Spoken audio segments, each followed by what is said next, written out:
গরমের মৌসুম শুরু হয়েছে, তাই অনেকেই দীর্ঘদিন পর এসি চালু করছেন। তবে শীতের ৩-৪ মাস বন্ধ থাকার পর হঠাৎ এসি চালু করা ঝুঁকিপূর্ণ হতে পারে। এতে বিদ্যুৎ সংযোগ বা যান্ত্রিক ত্রুটি দেখা দিতে পারে, যা বড় ধরনের দুর্ঘটনার কারণও হতে পারে। তাই এসি ব্যবহার করার আগে কিছু সতর্কতা মেনে নেওয়া গুরুত্বপূর্ণ। প্রথমে এসির বাহ্যিক ও অভ্যন্তরীণ অবস্থা পরীক্ষা করুন।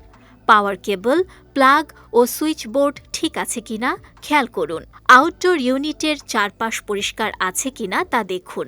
এরপর এসির ফিল্টার পরিষ্কার করা অত্যন্ত জরুরি। দীর্ঘদিন বন্ধ থাকলে ফিল্টারে ধুলাবালি জমে যায়, যা বাতাস চলাচল বাধাগ্রস্ত করে এবং আগুন লাগার সম্ভাবনা বাড়ায়। ফিল্টার খুলে সাবধানে পরিষ্কার করুন। প্রয়োজনে নতুন ফিল্টার বসান। বিদ্যুৎ সংযোগও পরীক্ষা করুন।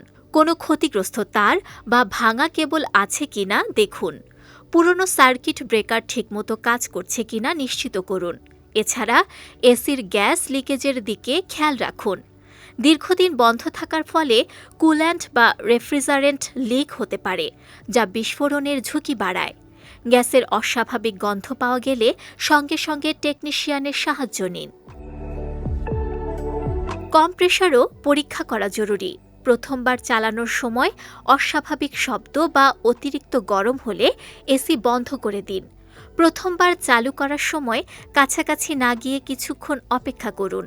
সবশেষে বিশেষ করে কম্প্রেসর, গ্যাস বা বৈদ্যুতিক সংযোগ নিয়ে সন্দেহ থাকলে পেশাদার টেকনিশিয়ানের সহায়তা নেওয়াই নিরাপদ।